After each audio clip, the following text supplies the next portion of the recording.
welcome to another episode of the Stallone Podcast Network Show. I am your host, Ryan, and with me today, as always, are my wonderful, incredible co-hosts, Doug from Rocky Minute and Craig from Slycast. How you guys doing? I'm doing wonderful, Ryan.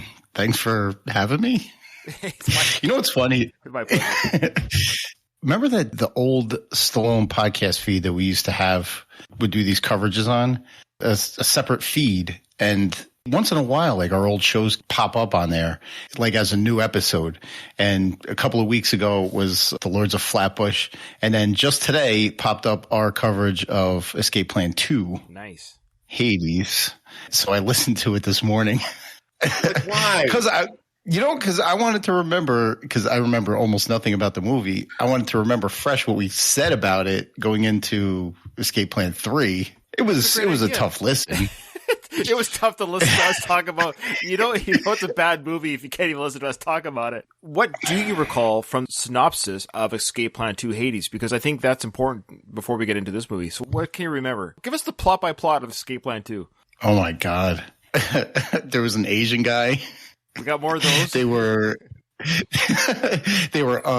underground under a church in Atlanta, apparently. That's right. The prison had spokes that spun around, so you couldn't like orientate yourself to where your location was. That's fantastic. Yeah, isn't that fantastic? Yeah, we forgot everything about it. That's fantastic. The spinning jail. Okay, so Craig, how you doing, Craig? I'm okay, Ryan. I just don't understand why you did this to us. You know, there's plenty. There's another Part 3 movie sitting out there that we've been avoiding. That would have been Spy Kids 3. Spy Kids 3 would have been a lot more fun. I would have had a much better Sunday if I was able to watch that instead of this piece of shit. You know, see, Ryan, nobody's supposed to remember Escape Plan 2 for the same reason they're not supposed to remember Escape Plan 3. These movies weren't made for us. Oh, yes, they were. No, they weren't. They were made to be released in China for a market that doesn't care about movie. I mean, we'll talk about it when we get into the movie, but like Sly knew he wasn't making a movie for his fans here. How dare you? Did you not hear his comments regarding the making of this film? May I quote? May I quote Mr. Stallone? When this movie was released, he says, quote, "We are so proud that we beat the odds and are at the top of the charts. Not easy. But what I think is amazing, and what people should know, is this film was made in 17 days, with a budget that was less than the great Floyd Mayweather pays for one of his Bugatti cars, about $3.6 million. So for you young filmmakers out there, it just shows you what can be done when everyone pulls together, and you can have the amazing marketing team at Grindstone Entertainment. You killed it." That was a script somebody gave him to read. How dare you? Yeah. He did this probably so he could get his buddy a directing gig, and I'm glad the guy got a directing gig. John Hertzfeld? Yeah, the great John Hertzfeld. Well, we got so much. Okay, we got to slow down here. We're blowing our load very early here. Let's first talk about this amazing quote here from Mr. Stallone. So we got a couple little nuggets here. First off, the film took 17 days to make, or to principal photography. So what they do like for the other 14 days? Well, they scheduled for 20 days, right? I mean, how many days do you think Stallone actually filmed? Oh, I'm sure 2. Maybe 3. He was in this a lot more than he was in Part 2, though. But it still wasn't enough. True. It felt like he had more of a presence. Definitely he had more of a presence in this film than Backtrace. Does anyone remember Backtrace? Yeah, no, this is, I mean... Again, as pissed as he is about, you know, the Creed films and how, you know, they haven't been the most respectful to Rocky, he should be, like, seriously be sending like cards and letters to Coogler on like a monthly basis, thanking him for getting him out of this potential like straight to DVD grave that so many actors like Sly fall into. Well, John Hertzfeld, like you said, he's the director of this incredible film. This is the last film that he's directed. He hasn't directed anything since. What did he direct before it? Reach Me? Yeah, Reach Me with Sylvester Stallone, which we have to... You know what? Next movie. No, Ryan, no. Well, first of all, like, next movie, we're going to a vote again, right? Like, this was not...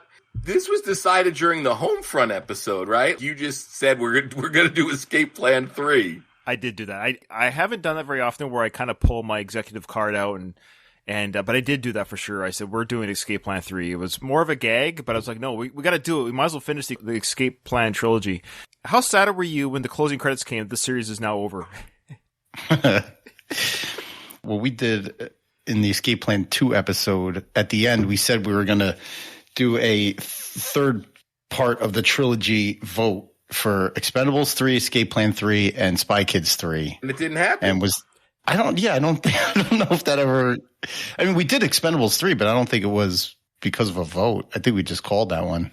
Yeah, I did call this one. I hope you guys aren't too mad at me, but we're going to do it. We're going to get it done. We're talking about the great John Hertzfeld here. He's now Cobra's very own John Hertzfeld. Say again? Cobra's very own John Hertzfeld. That's right. He was the one that got lit on fire during this. Stallone killed his buddy in that film. Now, did you know that John and Sly, they're like lifelong friends? Like John Hertzfeld is Sly's best friend in the world. Yeah, no, I knew they were friends. I didn't know they were that tight. Yeah, I mean, I'm glad his friend got to direct a movie again, but I mean, there shouldn't be any illusions about why this movie was made. Laundering money? I'm actually kind of serious. There's some sketchy stuff here. I did a little bit of digging, guys, and tell me what you think, okay? Well, we'll get to it, because the cast is it is more interesting. The cast is more interesting than the movie and the people behind the movie. But before we get to that, directed by John Hertzfeld, this is the last film he's directed, 2019, but in 2014 he directed the Sylvester Stallone classic Reach Me, which we haven't done yet. He also directed the documentary, of course, the Rocky IV behind-the-scenes documentary on his iPhone. That was filmed and directed by John Hertzfeld. Probably his best work. He's also directed such hits as Daddy in 1987, but he also wrote the movie 15 Minutes. Remember that movie? That was a pile of garbage too, wasn't it? Was that Robert De Niro? Yeah, De Niro and Ed Burns, one of the worst actors. Oh in the my world. goodness! Oh, yeah. Oh, I saw that shit in theaters. Isn't Ed Burns a terrible actor? Got like that voice. First of all, he's got like the "Hi, how you doing" voice. Yeah, kind of raspy. But it's like the high pitch. Yeah, high pitched raspy. Yeah. It's like a bad Adam Sandler voice or something. Now, Kelsey Grammer was in that movie 15 Minutes as well, and Kelsey Grammer was in the John Hertzfeld directed film Reach Me with Sly. That's kind of interesting. I wonder if there's a Kelsey Hertzfeld connection that we're not aware of. Yeah, well, he was also in what? Expendables 3. Yes, Expendables 3. And I know we haven't talked about, I mean, we should talk about it on the network, but I know I've wanted to talk about it with you guys. The brilliant Kelsey Grammer movie, Money Plane. Oh, yeah. Kelsey Grammer is certainly a part of the action hero family. He is an Escape. I'm worried to get these two mixed up. He was in Expendables 3, wasn't he? I don't know if this is an Escape Plan thing, but Craig, I heard you mention Money Plane this morning when I listened to our coverage of Escape Plan 2. That's amazing. So, like, I still got Money Plane on the on the brain. Yeah, it's right later. There, right in the forefront. You're ready to pull it out at a moment's notice. That's awesome. I could podcast Money Plane right now. I mean. You know what you should do? Craig, through this whole review, just talk about Money Plane while we talk about Escape Plan. I was almost going to do that with where I just talked about Spy Kids 3D, but I didn't want to put you guys in a tough spot. You know, that seems to be what you like to do, Ryan. Oh, how dare you. We should do a Money Plane review. Yeah, that's actually not a bad idea. We'll do that. So you wanted to talk about the cast? Well, okay. Well, that's John Hertzfeld. So again, John Hertzfeld and Sly, lifelong friends. So this was a John Hertzfeld film, but this was Sly and John hanging out together on the studio's money. Let's just be honest. Now, obviously, Escape Plan 2, and we have mentioned this, that the main character being an Asian guy was marketed for an overseas audience, right? An Asian audience. And they like quadrupled down on it this time around. Now, do they use a Stallone vehicle to market to an Asian audience because Stallone is that popular over there? I think it just doesn't hurt it. I think they kind of bank on – we'll get to the Asian actors that were in it because I think they're interesting to talk about. But, yes, I would say it's just a double whammy of we have some Asian crossover with China and what have you. China's a big box office country. Of course, Sly is a worldwide known box office draw. Absolutely. Oh, my God. No, I want to mention something before I forget. How many production company logos did we sit through at the beginning of this movie? I think God. I think it was 9. It was ridiculous. 90 seconds. And some of those logos you'll never see again. Yeah. It's money laundering. I'm serious. They're probably fronts for schemes. Didn't we actually throw around that idea this might be a laundry scheme? Yeah, and I think like Sean Malloy he posted an article once about the shady business of these direct TV, direct to video, action movies. Seagal does them, Bruce Willis does them, Nick Cage did them for a while. But yeah, there's definitely some kind of, it's like. Do we lose him again? Great. This always happens without fail. Does he not pay his bills? I mean, yeah, sure. Every film, the producers either. We lost you, Craig. Craig, did you hear us? Because you might have sorry, we missed you on something there. Does anyone remember what the last thing he said was? Craig?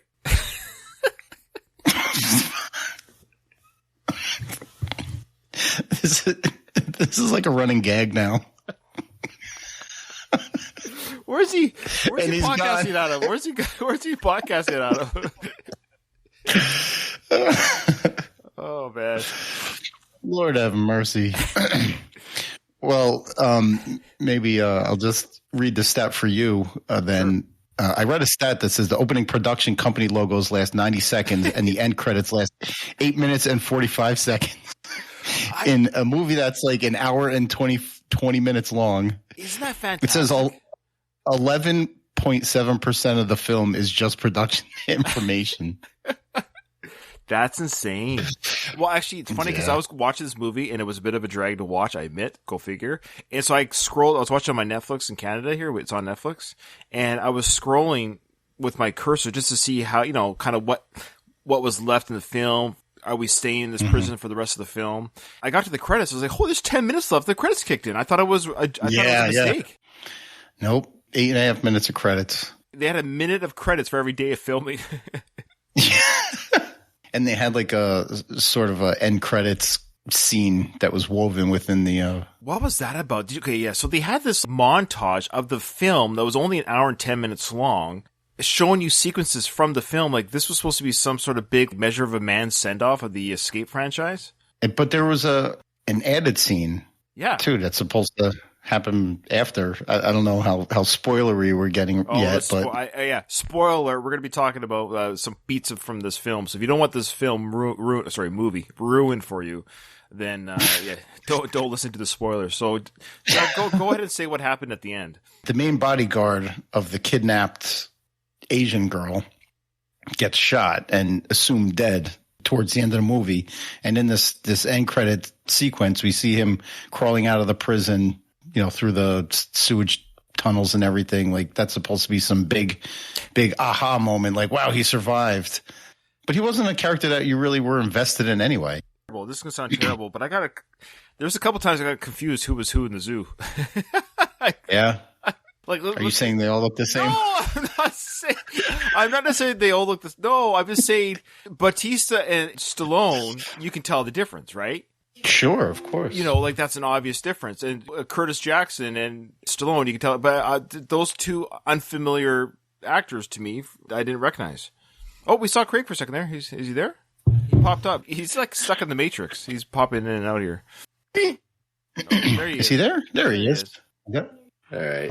I downloaded the app to my computer, but it doesn't seem to be letting me turn my video on. We see you. Oh, we saw you.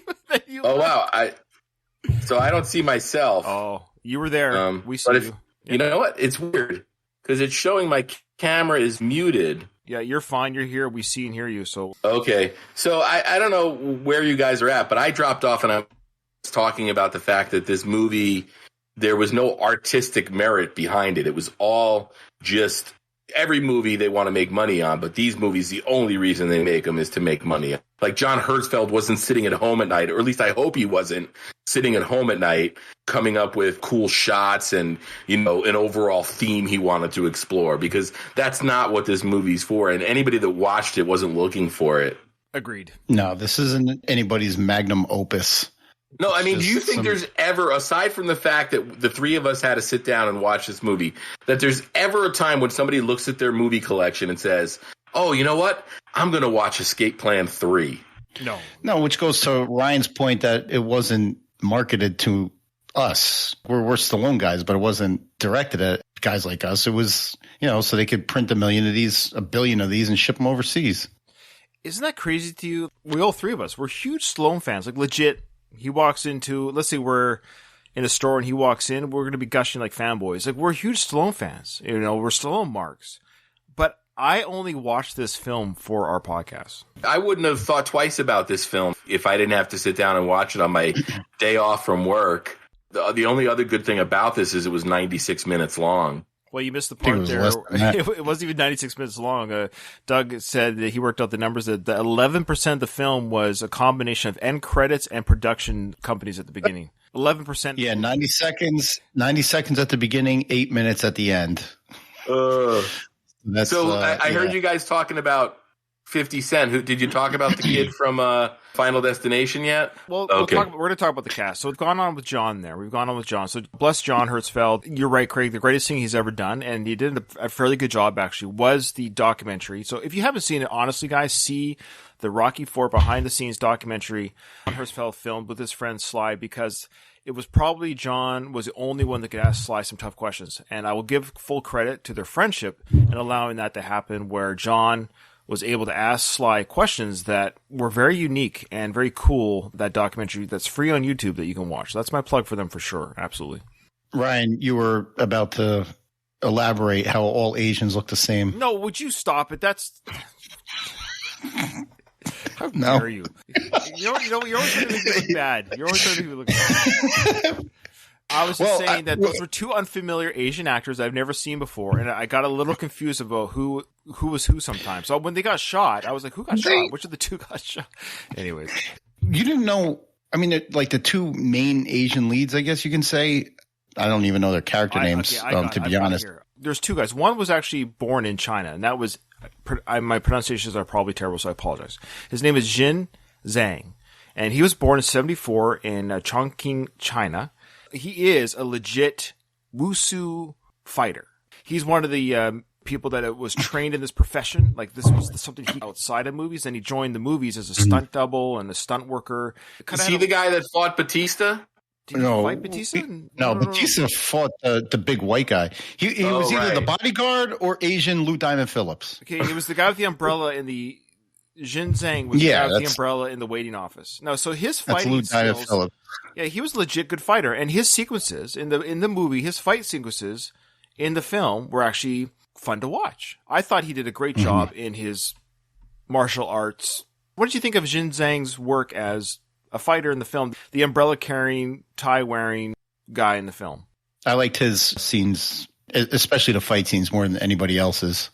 They actually let his fight scenes breathe a little more than those tight close-up shots that they usually do. They didn't have to hide shitty martial arts. Exactly. We can talk about good things about the film, and there are a couple good things in the film, which we're talking about now. So Jin Zhang is the highlight of the film. He played an ex-worker of the Chinese company that was building the prison. So, Doug, do you have the plot by plot? Maybe we should talk about the plot by plot. Do you have it there? So basically, I tried. I'll do the plot from memory. Okay. I couldn't make sense of this, so please, Craig. So basically, the company that built the escape plan prison in Escape Plan 1 in the cargo ship, they were looking to expand their business and move to Ohio. And that's where we got the cameo from the dude from $1 Million Listing. Los Angeles. Right. They want to do business in America. And then at some point, the kid from Final Destination, Devin Sawa, he is Vincent D'Onofrio's son from the first movie.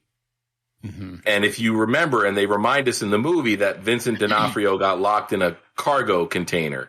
So basically, this is like the Die Hard 3 of Escape Plan movies. So the son is getting revenge for his dead father. There's two things happening. Devin Sawa's character, his name in the movie, of course, is Lester Jr., because Lester Sr. was played by Vincent D'Onofrio.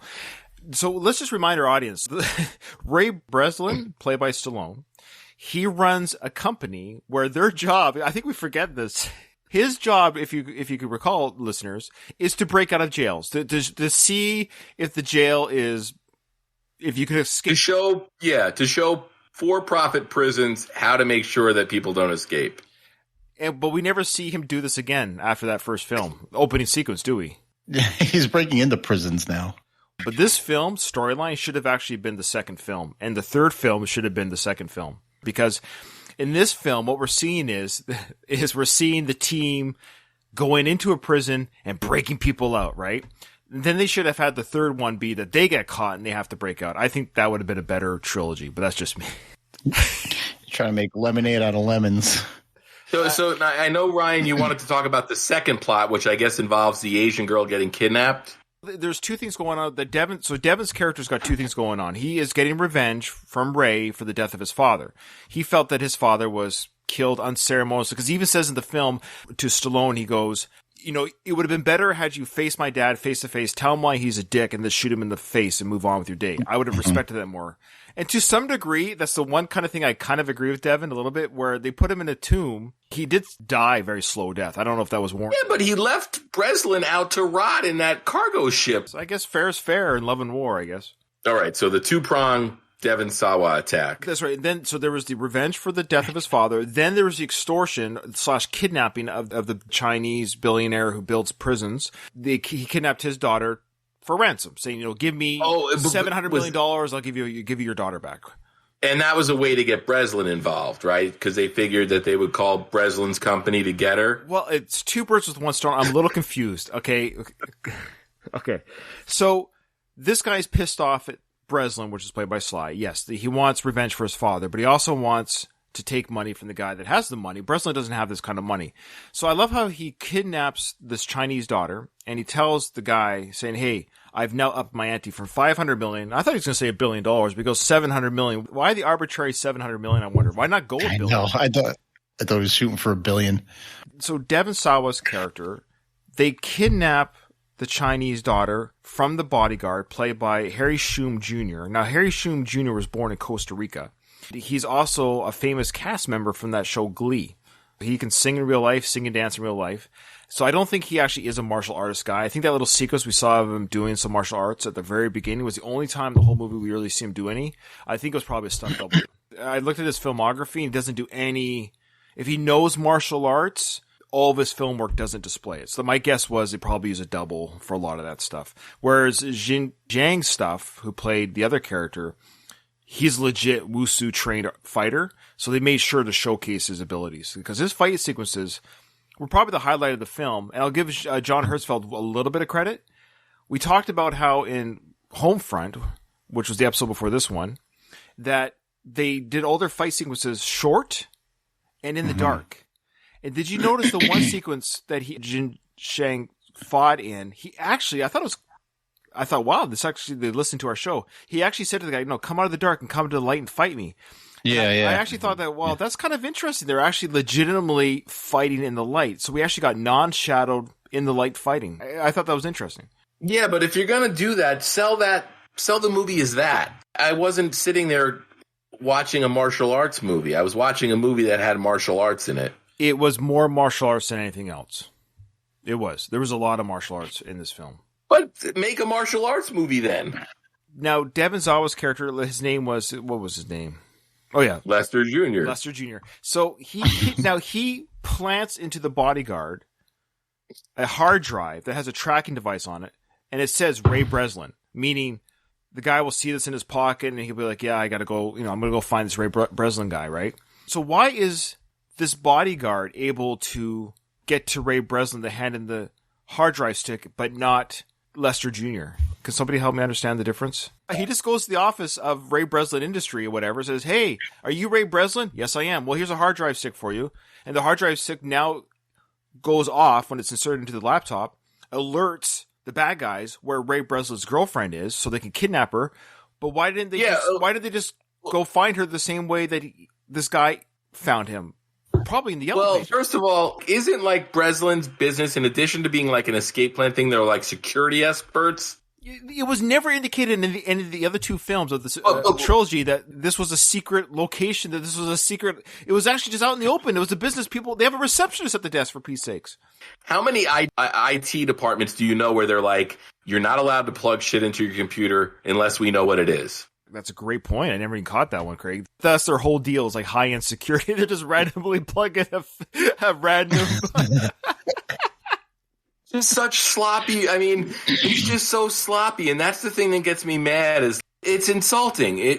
It's one thing to make a bad movie, but it's another one to like go out of your way to make a movie like, you know, a bad movie. There's no artistic merit here. Like, nobody gave a shit. The scene at the end where Sly like does that scream, I'm like, Sly, why are you wasting the energy on that scream? For John Hertzfeld, for his buddy. I think the plot was way too convoluted for what it deserved. I still don't understand why he went after that billionaire Chinese company. For the money. Because they had a connection to his father? Yeah, that was it. It was a dual-pronged revenge.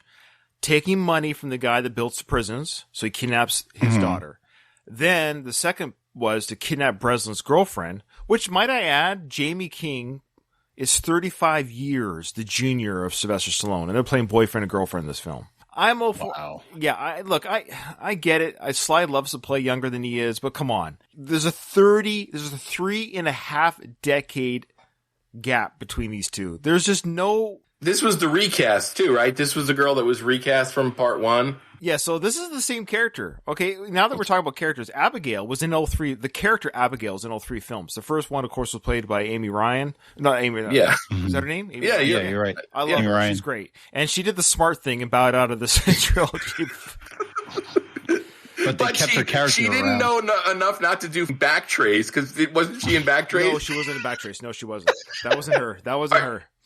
Are you sure? Yes, I'm 99% sure. No way. No way Amy Ryan was in Backtrace. You can look it up. I don't think Amy Ryan was closer in age either. Not much closer. Amy Ryan probably 25 years apart. I think Amy Ryan's about yeah. So Jamie King is younger than us, Doug, and she's dating Sly. Yeesh. Now, so Dave Bautista's in this as well, playing Trent DeRosa. Why is he indestructible? When he's walking through the jail, fighting the back, like I love how I work alone, I fight alone. Sure, that's the clever little, because I'm so tough. But Dave Bautista, no matter how big you are, bullets will still pierce your skull. I love how he just walks through this prison full of whatever. No armor, no body armor. He just kind of saunters through like it's a walk in the park. Completely unfazed. You don't see him go in. You just see him like appear in the hallways, and he starts mowing people down with those shotgun fire rounds. Do you remember what they're called? Dragon's Breath. Dragon's Breath. Yeah, Dragon's Breath. Yeah, they were some sort of shell casing that had these little pellets in them that when they hit, I guess they were probably made of phosphorus or something. So when they hit you, it burns you up as well, which is kind of weird because look, when your chest explodes from a shotgun blast. The after effects of burning flesh are irrelevant. You can do whatever you want to my body when I'm dead because it doesn't really matter, but I guess it looks cool. I guess he wants to blow people's chest cavities open and have it look cool. It did look cool. I'll say that. Well, Donald made a point that Arnold is indestructible too. Well, that's true. Yeah, like in Commando. I mean, Arnold made a career out of it. Bautista's kind of playing second fiddle as the bigger badass than the main guy. Speaking of Dave Bautista, that guy that he fought, that big fight sequence that he had, this gets very meta. The guy that he fought in that fight sequence was actually his body double. Well, no shit. Yeah. That makes sense. That makes a lot of sense. That fight was hilarious. I checked out the credits of this guy. Yeah, his name was Rob de Groot, which is interesting. His last name's Groot because, of course, Bautista's in the Guardians of the Galaxy films. So the guy's name is Rob de Groot. He played Ralph. But Rob de Groot is Bautista's stunt double in every film he's been in. So Bautista was fighting Bautista. It was like double impact. It was like, they kind of did look at this. If Bautista's fighting his body double, then who's his body double? I couldn't wrap my head around triple. Oh my goodness. You know what was hilarious in that fight? When Bautista puts his arms up to block the flurry of punches. So then the guy's just punching his forearms and he doesn't stop.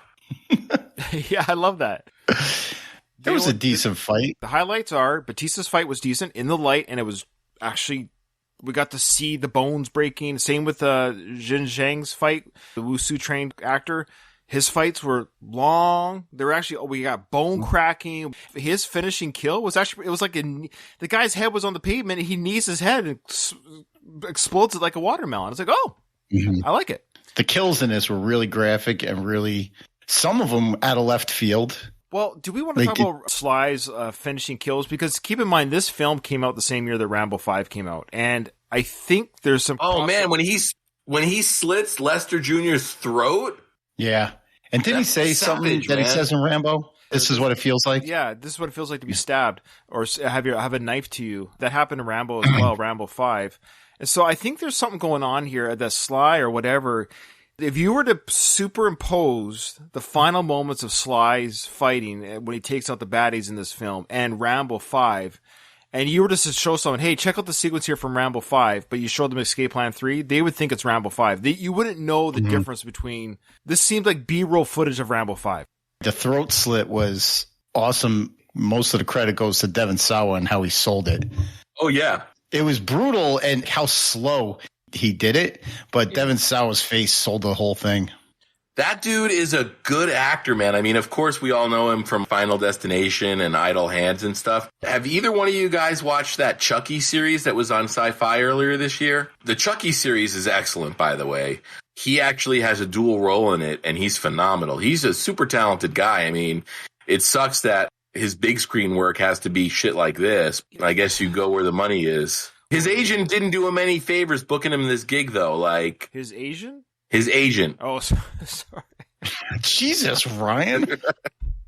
Yeah, his agent called him up and said, hey, I got a movie for you. Got me thinking of that scene in The Cable Guy. Ben Stiller's, he's playing the Melendez brother, and he's in the courtroom, and they were speaking a language, I think it was Asian. That's funny.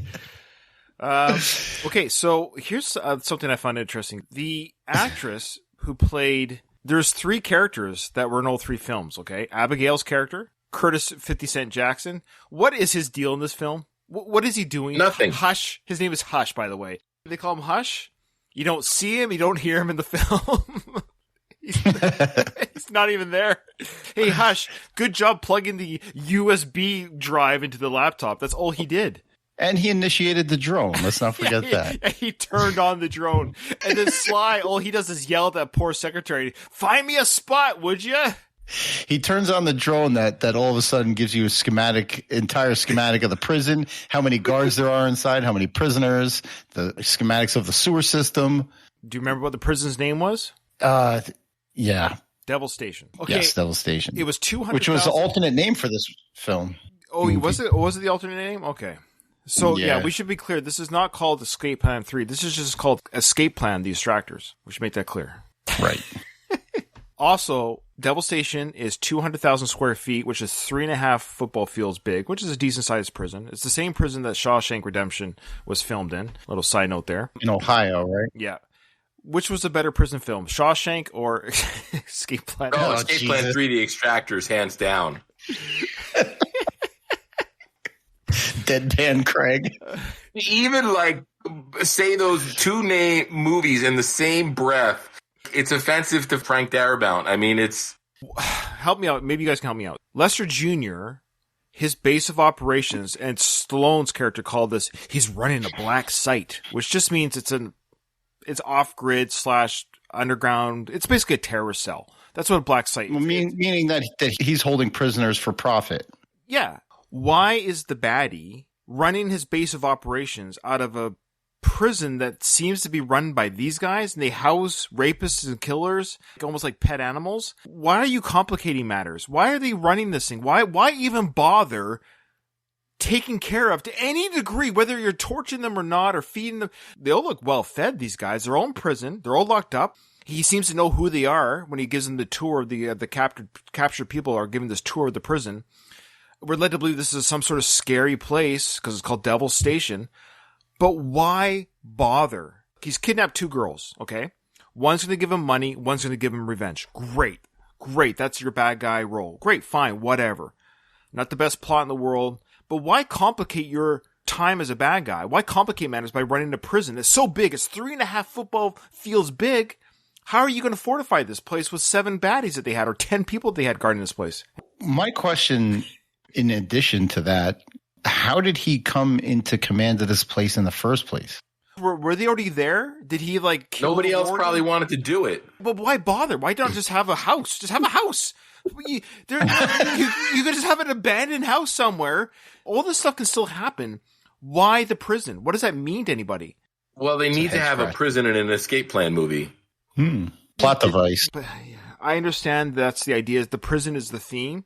Here's the thing. They made the prison seem like more than it was. Because remember, they're like, oh, it's a devil station. It's got guards and everything. And it's like, oh, well, we just go through the sewer grate and we'll get inside of it.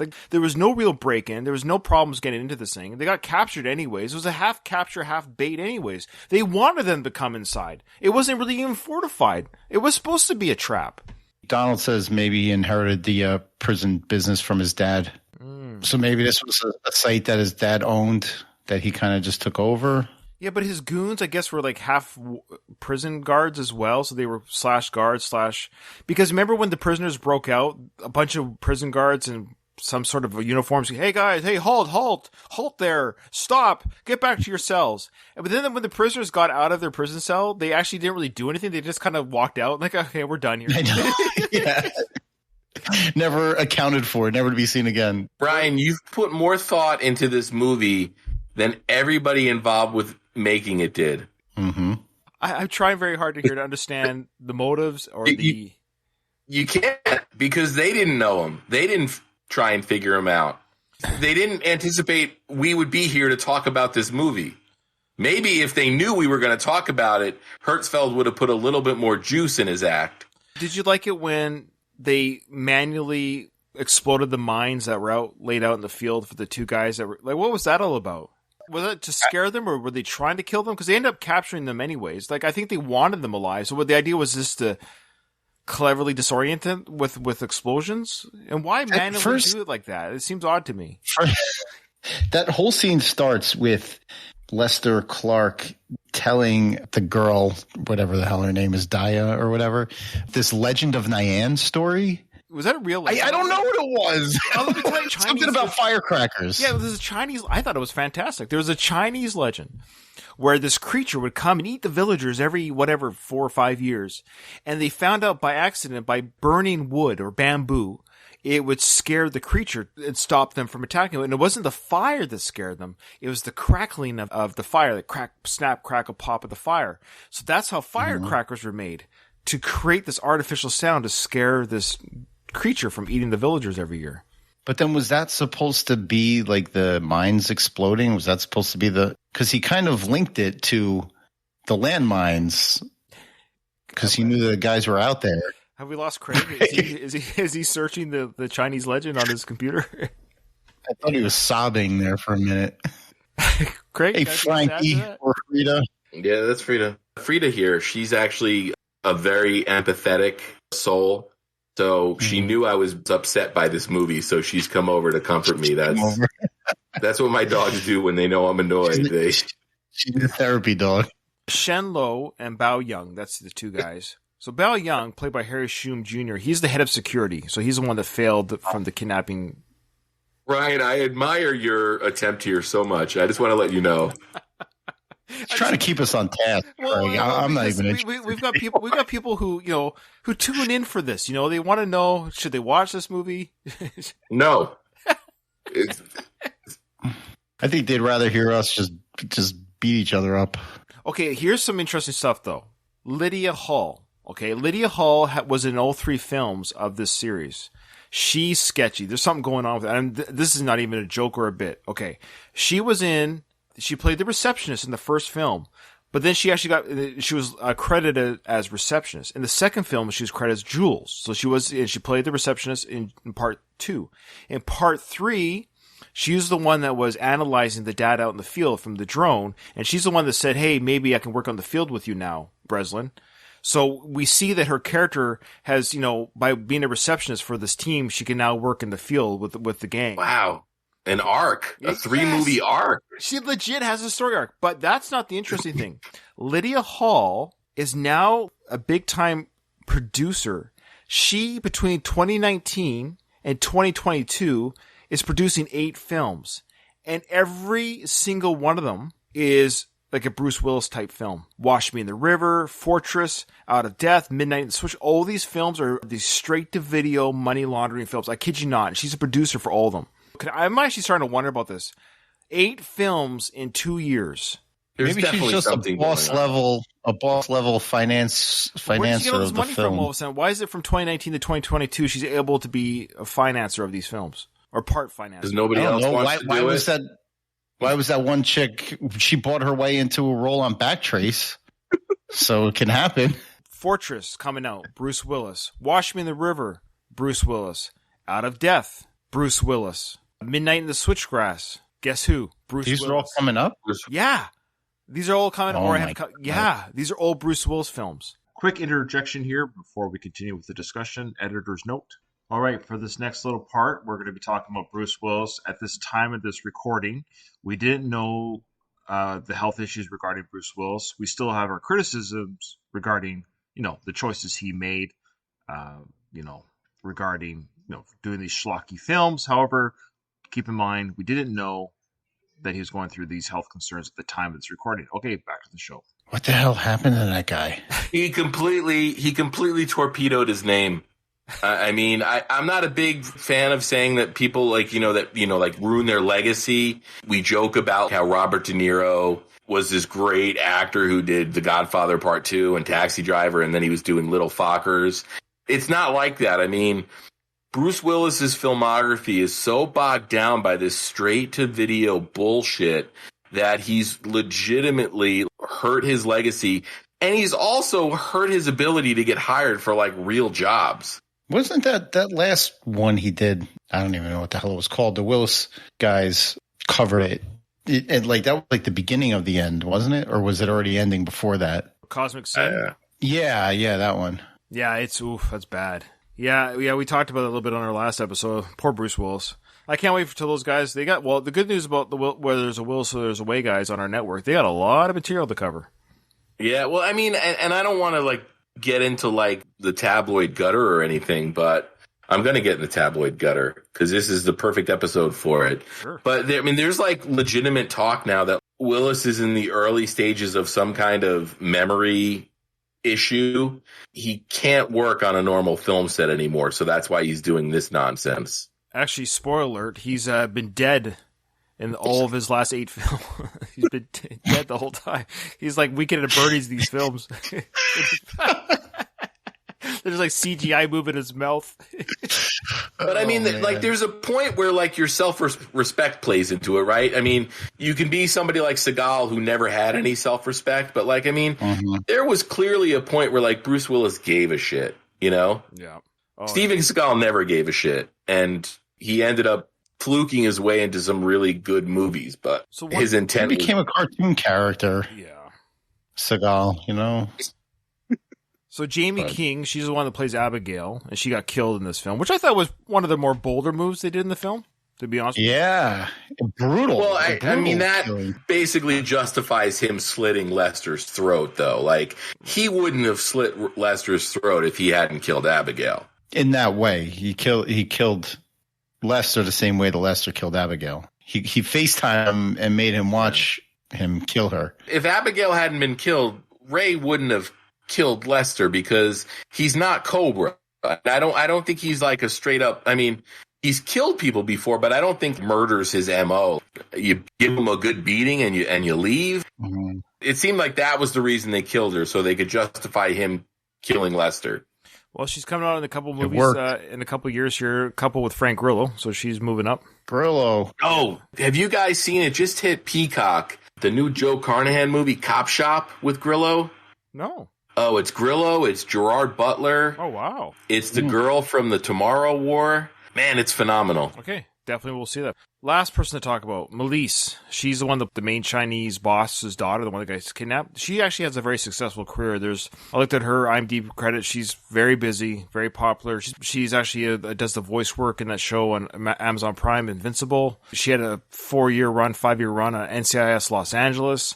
She was in the Shannara Chronicles. She was on How to Be a Vampire. She was on the show The Flash TV show. She's been working nonstop since 1997. So either she owed somebody a favor, right, or they wanted to use her name in China like they used Stallone's. Sure. Yeah. She didn't look like she was full Chinese, though.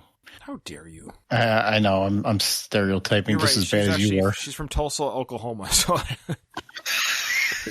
I'm not even joking. That doesn't mean she might still have two Chinese parents. Nobody Asian has been born in Oklahoma. Okay. All right. Way to paint with a broad brush. This I found interesting. Did you catch Captain Corbin, that older captain lady who was playing? Oh my God, the cop! Yes. She was terrible. Oh, I forgot to write it down, but I wanted to make a note on just how bad she was. Okay, so she was this older cop captain. Now, again, Doug, you're a police officer, right? I am. Could you imagine serving under her? Did she strike the fear of a captain to you? No, but I couldn't even get into a real world scenario because I was too focused on how bad she was delivering her lines. She was terrible. And there's a reason. Every line she delivered. Why? This is she a her real cop? only role ever. Oh. Now, I find that surprising for a couple of Where reasons. did they find her? Exactly. Because she had a legit speaking part. Like, she wasn't just in it for 5 seconds. Yeah. She was at least 10 lines. She had a part. Like, she was the police captain, and she had some legit role in the film where she's there. Enough that we're talking about her, and you were able to comment on her acting type role. It is her only acting credit. That's it. This movie. So either she bought her way into it like Backtrace, or she was screwing somebody behind the scenes. Oh, can you imagine? Oh, sorry, lady. Oh, I don't care. I'm not sorry. Ugh. Can you imagine? She looks like the greeter at Walmart. And then her partner, Rich Miller, who played Detective Davis, the other guy, this too was his only acting role ever. Who's going to hire people after they do shit like this unless you've got an established career? Well, this is what I don't This understand. is not like a way to get more work. But they're already in their 50s. This is what I don't understand. They're both in their mid-50s. Did they buy the role in? How did they get the role? Because they got legit speaking parts. They just walked on set. Oh, Sherry, you're perfect for this. You know, the casting director was like, we're looking for an overweight 58-year-old woman to play a police captain. You're perfect. No acting experience. Perfect. Maybe they just did a casting call in whatever shithole town they were filming in. Yeah. I don't know. I find the behind-the-scenes stuff more interesting than anything. I'm curious, who did the casting? Why did they get this role? It's odd to me. Why don't you tweet at somebody? Well, I don't want anyone to see this review. We might get canceled after this review. There's an Olympic athlete in this movie? Did we talk about Shea Buckner? Shea Buckner? What did they do? They played FBI agent Richland. That's weird. So he was an FBI agent. Okay. Yeah. Water polo. Played for the United States national team at the 2012 Summer Olympics. Wow. I wonder what he's more proud of. Being an Olympian or being in this film? Even if they came in dead last, I would still be more proud of that. So after the filming was done, Sly said on his Instagram, "Yo, good work by the promotional efforts from the folks at Grindstone Entertainment Group and my dear old friend director, John Hertzfeld. You did an amazing job. And he only had 17 days to make this movie. Yes, Sly, we know. It shows." Still better than part 2. I will take that to the grave. Do you want to rank the films? Do you want to rank the 3 films in order? I think 1, 3, 2, right? I mean... Yeah, well, the only thing that's missing from this was, remember part 2 did we have actual robots? Am I remembering? Yeah, there was a robot in it. Mm-hmm. The robot was like prominently featured on the DVD cover too. Yeah, just like Curtis Jackson was prominently featured on this film. We had more drone footage than we had of Curtis Jackson. Yeah, I don't think in part 2 you got as much robot as was promised with the cover of the DVD. To talk about ranking these films, I'm never going to watch part 2 and 3 again. The first one I'll watch again. I mean, that's a legitimately enjoyable movie. I mean, because Arnold's in it. That about does it. I mean, it made $1.7 million at the box office, so it... all in China. Right. Corey, want to guess the Rotten Tomato score? Any guesses? Under 10%. No, it was like 25, wasn't it? 25% Rotten Tomatoes. See, that's bullshit, because they give anybody that Rotten Tomato credit. What's the audience score on it? That's got to be highest. You want to hear the fresh rating? So this is from Joe Blow's Movie Network. Taken as a strictly directed video style actioner, it's not bad. Blu-ray.com said, Hertzfeld provides pleasingly mean energy, stuffing the effort with violence and anger, and even managed to pull off something that eludes the series up to this point, genuine surprise. Movies in Focus said, the poor quality of Escape Plan 2 meant that I went into Escape Plan 3, The Extractors, with serious trepidation, but I was pleasantly surprised at how much fun this turned out to be. It's worth a watch. There you go. So those are your positive reviews. Sometimes critics will chase getting their name on the poster or on the DVD. Here you can't do that because they've already printed the DVD, but... So audience score from 250 plus ratings. So that's huge. That's big. So at least 300 to 400 people, 10%. Yeah, I wonder how many of those were studio interns that they made post positive reviews. So 12 mainstream reviews, you had 25%. So yeah, it's pretty poorly received by critics and audiences all around. Okay, so Donald just posted, these are Sly's go-to worst movie list and many fans too. Where do you guys rank it? So he's got Rocky 5, Creed 2, Escape Plan 2, Stop or My Mom Will Shoot, and Rhinestone. Wow, okay, well, I wouldn't put Creed 2 there at all. Wow. No, I have this figured out already. From best to worst, I would go Creed 2, Rocky 5, Rhinestone, Stop or My Mom Will Shoot, Escape Plan 2. Well, are we doing Rhinestone next or what? Can we do something good? There's nothing left. I'm not even joking. I'm not even trying to be funny. Look at what we've done. Isn't Shade okay? It's okay. If you want, we could do an okay film. It's going to be a boring discussion. The best is obviously not Lords of Flatbush. There. Stop it. I'm going to ban you from the Discord. No, I'd love to talk Rhinestone. Rhinestone's fun. I mean, Rhinestone is one of those Stallone swinging for the fences failures, and I'll never not love those because it was an attempt at something. It was a failed attempt. You can't fault him for trying.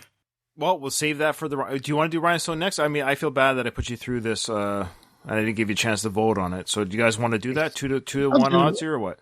I'll do Rhinestone. I don't know. What else did you mention, Doug? Like of actually putting something to it? Shade. With a bullet to the head? Yeah. Oh, maybe you want to put it up for a... Well, no. Rhinestone would win, hands down. You think so? Yeah. I don't know. I think bullet to the head. Let's put it up for a vote. Okay, we'll throw it for a vote on Twitter, and I'll have you guys post it as well on your sites. We'll do an overall. Yeah, so Shade, bullet to the head, and Rhinestone. Shade won't win. Why don't we just do a 50-50? They have to choose one or the other. No throwaway vote. Shade's got that goofy young Sly flashback guy, though. Oh, I forget. It's been a while. I've seen it once back when it came out on DVD. Oh, there's a great flashback scene where it shows a young Sly, and it's just this goofy. I don't know where they found the guy. Was it the same guy that played him, a younger version of him in Copland? Remember that guy? No, that guy was great too. Smashing his ear against the window. I always wonder about why would you smash your... Just use your elbow. Like, I'm going to hit it with my ear. All right, we can do a 50-50 between bullet to the head and Rhinestone. If you're good with that, Doug, I'm good with it. Yeah, I'm good with that. Wait, what about the guy that played young Sly in Grudge Match? It was just deep fake Sly. Oh, yeah. Oh, yeah, right. There was rumors they're going to do a young deep fake Apollo Creed and Creed 2. Yeah. Hey, Ryan, can we do a worst of the best young Sly knockoffs? Okay, well, I think we just did. How many are there? I think there's 3. 1 CGI.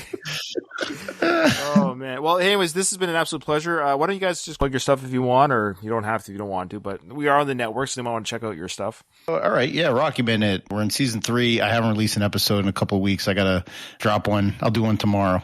It's getting close to my appearance, right? Yeah, I think this might be your first minute. Nice. So, so I'll drop that schlocky Matt stuff. I'm looking forward to something like. Yeah, I know. Matt's was a slog, but I have more editing to do. I think after minute 11, I have to go back into the editing room. Craig, I know Slycast is sort of. Is it on hold? Do you have any plans to cover Escape Plan 3 with the guys, or? No, I mean. At this point, I think the sole purpose of Slycast moving forward will be to do anniversary episodes or special episodes like we did for Creed 2 and then, the 35th anniversary of Rocky 5 and Rambo.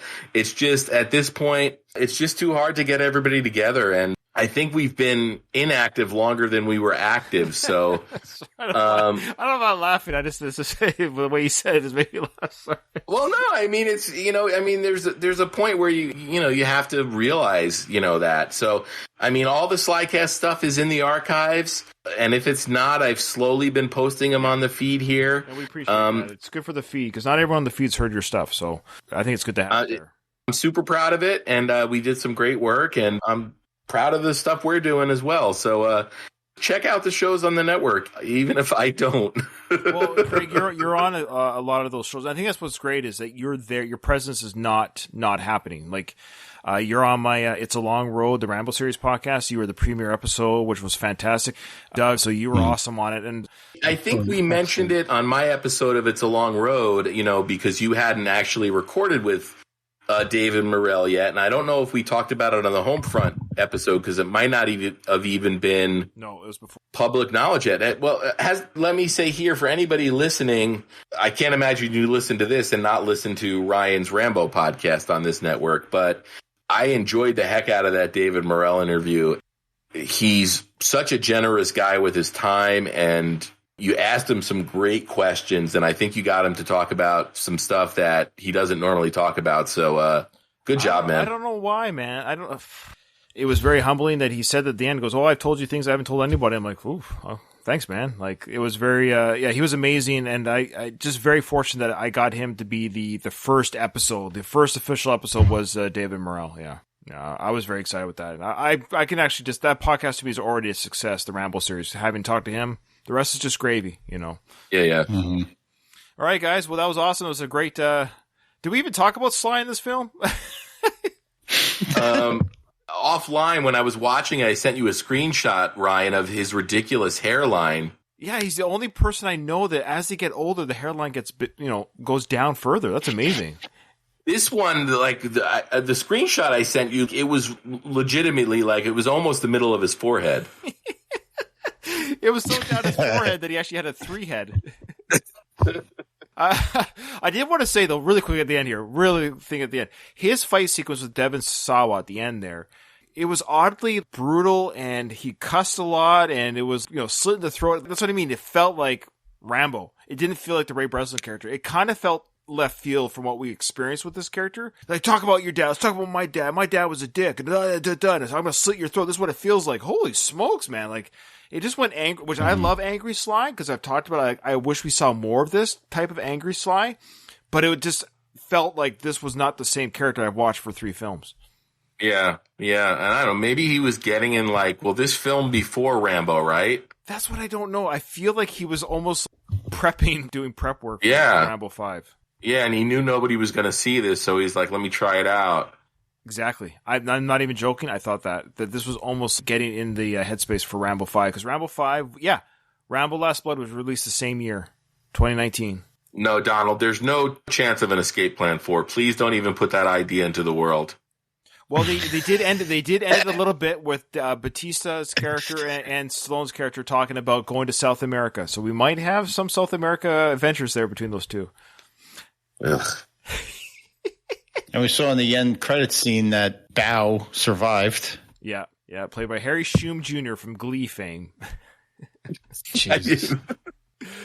Guys, I have an absolute blast talking with you and spending time with you on the podcast, even if we talk a shitty movie, but it's a lot more fun when we have a good movie to talk about. All right, so the next vote will be Rhinestone versus Bullet to the Head. Bullet to the Head. Okay, awesome. Thanks, guys. Thanks for joining us, everyone. We'll see you on the next episode. Take care. Care.